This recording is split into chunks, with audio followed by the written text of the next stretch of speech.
Hi friends, welcome to my channel. இந்த வீடியோவில் என்ன பார்க்க போகிறீங்கன்னா, கிருஷ்ண ஜெயந்தி ஸ்பெஷல் பிரசாதம் தாங்க பார்க்க போகிறீங்க. உடனடி முறுக்கு ரெசிபி தான் பார்க்க போகிறோம். அவல் வச்சு ஒரு சூப்பரான உடனடி முறுக்கு எப்படி செய்யறதுன்னு பார்க்க போகிறோம். இது ரொம்பவே ஈஸியாக செஞ்சிடலாம். நல்லா கிறிஸ்பியாக டேஸ்ட்டாக இருக்கும் இந்த முறுக்கு. இப்போ வாங்க வீடியோக்குள்ளே போகலாம். வீடியோக்குள்ளே போகிறதுக்கு முன்னாடி மறக்காமல் நம்ம சேனலை சப்ஸ்கிரைப் பண்ணுங்கள், பக்கத்தில் இருக்க பெல் பட்டனை கிளிக் பண்ணுங்கள். இப்போ வாங்க வீடியோக்குள்ளே போகலாம். முதல்ல இந்த முறுக்கு செய்கிறதுக்கு நான் வெள்ளை அவல் வந்து 1/2 கப் எடுத்திருக்கேன். நீங்கள் எந்த கப்பில் வேணாலும் அளந்து எடுத்துக்கோங்க. அதை இப்போ ஒரு மிக்ஸி ஜாருக்கு மாற்றிக்கலாம். இப்போ நம்ம அவல் எடுத்த அதே அளவு அதே கப்பால் 1/2 கப் அளவுக்கு பொட்டுக்கடலை எடுத்திருக்கேன். இது ரெண்டையும் இப்போ நல்லா நைஸாக அரைச்சிக்கிட்டு வந்துடலாம். பாருங்கள், நல்லா நைஸாக அரைச்சிக்கிட்டு வந்துட்டேன். இதை இப்போ ஒரு மிக்சிங் பவுலுக்கு மாற்றிக்கலாம். இதை அப்படியே மாற்ற வேண்டாம், அதில் நிறையா திப்பியெல்லாம் இருக்கும். அதனால் ஒரு சல்லடை வச்சு நல்லா சலித்து எடுத்துக்கலாம். பொட்டுக்கடலை வந்து நைஸாக அரைப்பட்டுடும், ஆனால் அவல் வந்து அரைப்படாது. அதில் வந்து கொஞ்சம் திப்பியாக இருக்கும். அதனால் இதை சலிச்சுட்டு சேர்த்தா தான் முறுக்கு வந்து புளியறதுக்கு ஈஸியாக இருக்கும். பாருங்கள், நல்லா சலித்து எடுத்தாச்சு. இப்போ இதில் அதே கப்பால் 1 கப் அளவுக்கு நான் பச்சரிசி மாவு வந்து எடுத்துருக்கேங்க. இது வந்து கடையில் வாங்கின பச்சரிசி மாவு தான். நீங்கள் முறுக்கு மாவு, இடியப்ப மாவு, கொழுக்கட்டை மாவு இல்லை வீட்டிலே அரைச்ச மாவு கூட யூஸ் பண்ணலாம். நான் இன்றைக்கி கடையில் வாங்கின கொழுக்கட்டை மாவு தான் 1 கப் அளவுக்கு எடுத்திருக்கேன். 1 கப் பச்சரிசி மாவுக்கு 1/2 கப் வந்து பொட்டுக்கல்லையும் 1/2 கப் அவலும் வந்து கரெக்டான அளவாக இருக்கும். இப்போ இதையும் அப்படியே சேர்க்காமல் சலிச்சுட்டு வந்து சேர்த்துக்கலாம். நம்ம எல்லாத்தையுமே இப்படி சலிச்சுட்டு சேருங்க. அப்போ தான் வந்து முறுக்கு சுடுறப்போ நல்லா ஈஸியாக வந்து முறுக்கு வரும். ஏதாவது திப்பிகள் இருந்துச்சுன்னா முறுக்கு வந்து இடையிலலாம் கட் ஆகிடும். அதுக்காக தான் இப்போ நல்லா சலிச்சாச்சு. இப்போ இந்த முறுக்கு தேவையான அளவு உப்பு சேர்த்துக்கலாம். இப்போ இதில் 1 ஸ்பூன் அளவுக்கு நான் ஓமம் வந்து சேர்த்துக்கிறேன். உங்கள்கிட்ட ஓமம் இல்லைன்னா நீங்கள் சீரகம் கூட சேர்த்துக்கோங்க. இப்போ இது கூடவே 1 ஸ்பூன் அளவுக்கு நான் கருப்பு எள்ளு சேர்க்குறேன். உங்கள்கிட்ட கருப்பு எள்ளு இல்லைன்னா வெள்ளை எள்ளு இருந்தால் அது கூட சேர்த்துக்கலாம். அடுத்தது இதில் 1/2 ஸ்பூன் அளவுக்கு பெருங்காயத்தூள், ஒரு 1/2 ஸ்பூன் அளவுக்கு மிளகாய்த்தூள், 1 ஸ்பூன் அளவுக்கு பட்டர் வந்து சேர்த்துக்கிறேன்.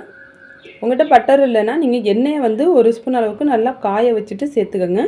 அவ்வளோதான், எல்லா பொருளும் சேர்த்தாச்சுங்க. இதை ஃபஸ்ட்டு வந்து நம்ம தண்ணியெல்லாம் எதுவும் சேர்க்காமல் கையால் நல்லா வந்து கலந்து விட்டுக்கலாம். ஒன்று போல் எல்லா மாவுமே நல்லா ஒன்று சேர்கிற மாதிரி நல்லா வந்து கலந்து விட்டுடுங்க கையாலே வச்சு. பாருங்கள், நல்லா வந்து கலந்துட்டோன்னா எல்லா மாவும் நல்லா மிக்ஸ் ஆகிட்டு இப்படி பிடிச்சோம்னா அப்படி பிடிச்சி விழுவணும். இப்போ இதில் கொஞ்சம் கொஞ்சமாக தண்ணி சேர்த்து நம்ம மாவு வந்து பிசைஞ்சிக்கலாம். நான் மாவு எடுத்த அதே கப்பால் 1 கப் அளவுக்கு தண்ணி எடுத்திருக்கேன். அதை கொஞ்சம் கொஞ்சமாக சேர்த்து நல்லா பசைஞ்சிக்கலாம்.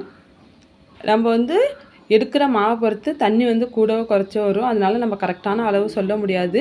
எனக்கு வந்து மொத்தமாக 1 கப்பும் கொஞ்சமாக அதிகமாகவே சேர்ந்துச்சு தண்ணி. இப்போ பாருங்கள், இந்த அளவுக்கு வந்து மாவு பசைஞ்சிக்கணும்.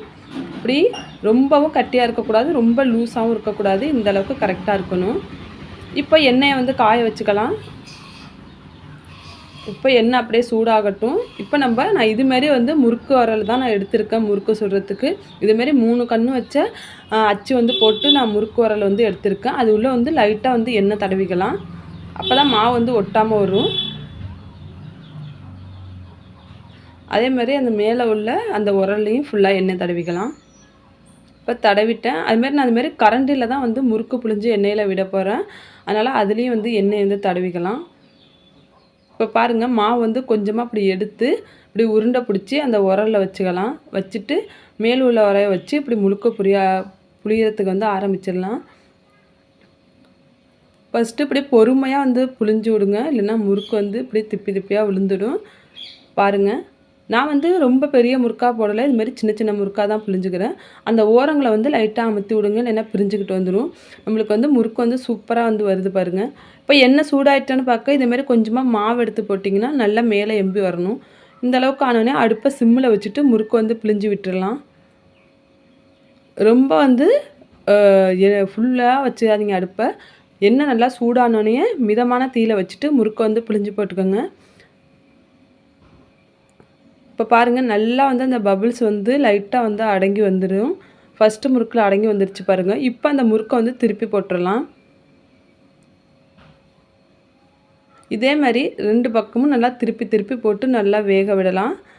உங்களோட நீங்கள் என்ன எடுத்துருக்க அளவுக்கு எத்தனை முறுக்கு போட முடியுமோ அது மாதிரி போடுங்க. நிறையா போட்டிங்கன்னா ஒன்றோட ஒன்று ஒட்டி போயிடும். நீங்கள் பிகினர்ஸ் இருந்தால் இதே மாதிரி கொஞ்சம் கொஞ்சமாக போட்டு எடுத்துக்கோங்க. இப்போ பாருங்கள், நான் ஃபஸ்ட்டு போட்ட முறுக்கில் எல்லா பபுள்ஸும் அடங்கி நல்லா கலர் மாதிரி வந்துருச்சு. இப்போ அந்த முறுக்கு நல்லா வெந்து வந்துருச்சு. இப்போ இதை நம்ம வெளியில் எடுத்துக்கலாம். ரொம்பவே சூப்பராக வந்திருக்கு பாருங்கள், நம்மளுக்கு முறுக்கு நல்லா கலர் மாதிரி சூப்பராக வந்திருக்கு. இதேமாரி நான் மித்த இருக்க மாவெல்லாம் பிழிஞ்சு எடுத்துக்கிறேன். சூப்பரான ஈஸியாக உடனடியாக செய்யக்கூடிய அவல் முறுக்கு வந்து நம்மளுக்கு சூப்பராக ரெடி ஆகிடுச்சுங்க.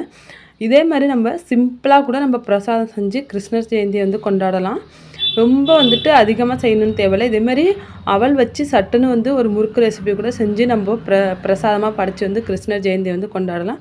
கண்டிப்பாக இந்த முறுக்கு வந்து செஞ்சு பாருங்கள்.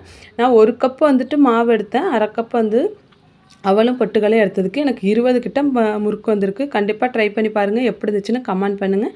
வீடியோ பிடிச்சா லைக் பண்ணுங்கள். அப்படியே சேனலை சப்ஸ்கிரைப் பண்ணிவிடுங்க. பக்கத்தில் இருக்க பெல் பட்டனை கிளிக் பண்ணிவிடுங்க.